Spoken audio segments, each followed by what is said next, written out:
10 years is a long time to go untouched.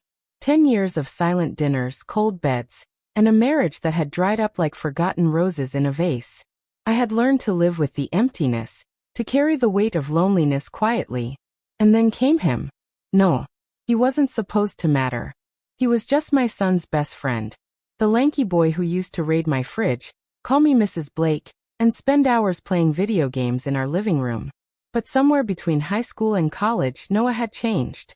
The boy I once knew had grown into someone else entirely. Tall, strong, confident in a quiet and devastating way. His shoulders had broadened, his jawline sharpened. The boy was gone. A man stood in his place. And every time I saw him, I felt a familiar ache. The kind I had trained myself to ignore for a decade. It started innocently. A glance. A compliment. A conversation that lasted longer than it should have. Then one quiet weekend, my son Evan went away on a camping trip. The house was unusually still. Too still. I had just stepped out of the shower, wrapped in a silk robe that clung to my damp skin, when a knock sounded at the door. I opened it. And froze. Noah. He stood there, shirtless, a sheen of sweat on his chest. "Sorry, Amelia," he said, using my first name now. "The AC in the guest room is out. Mind if I borrow a fan?" I should have stepped back. I should have pulled my robe tighter. But I didn't. "Kumein," he murmured. His eyes flickered, hesitant, hungry, unsure. And mine betrayed me. The air between us thickened. The silence hummed. "It's hot today," I said, brushing damp hair from my shoulder, letting the robe slip just slightly. Noah's throat tightened. His gaze dipped to my collarbone. Something was happening. Neither of us moved to stop it.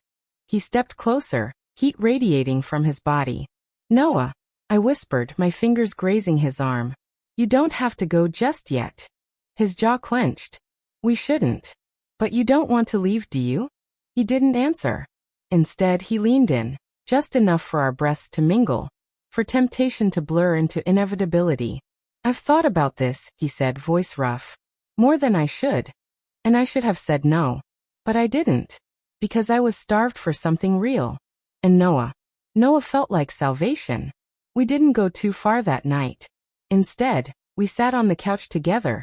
Our legs tangled, silence speaking louder than words. For the first time in years, I felt wanted. Alive. Terrified. And from that night on, everything changed. 3 months passed in secret. Noah came by when Evan wasn't home. Sometimes to fix something.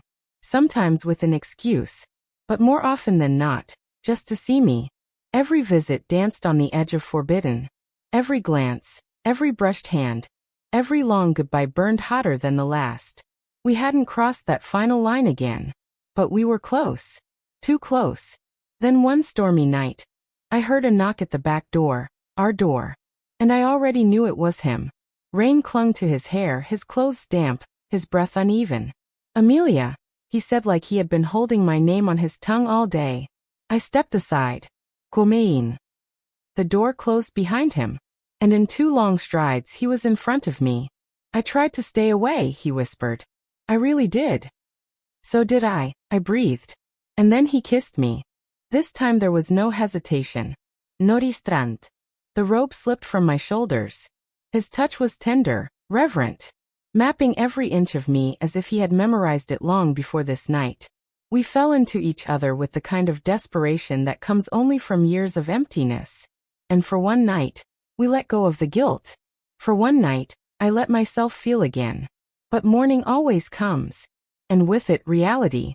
When I woke, the space beside me was empty. On my pillow. A note. Couldn't risk Evan seeing me. "I'll call you. I promise." But it wasn't Evan who walked through the door that morning. It was Daniel. My ex-husband. He looked older, sharper, exhaustion carved deep into his face. In his hand, a letter. He dropped it on the table. "Daniel knows about you and Noah." My heart stopped. The world tilted. "He's filed for custody," Daniel said flatly. "Says Evan isn't safe in this house anymore." The words cut deeper than anything I'd ever heard. Unsafe.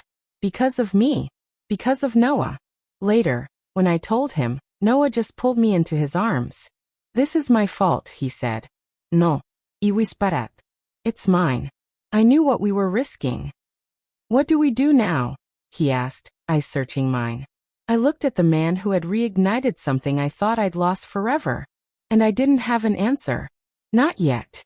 One step at a time. That's what I had told him once.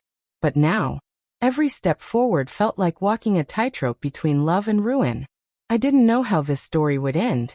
But I knew one thing for certain. For the first time in 10 years, I felt alive. And I wasn't ready to let that go.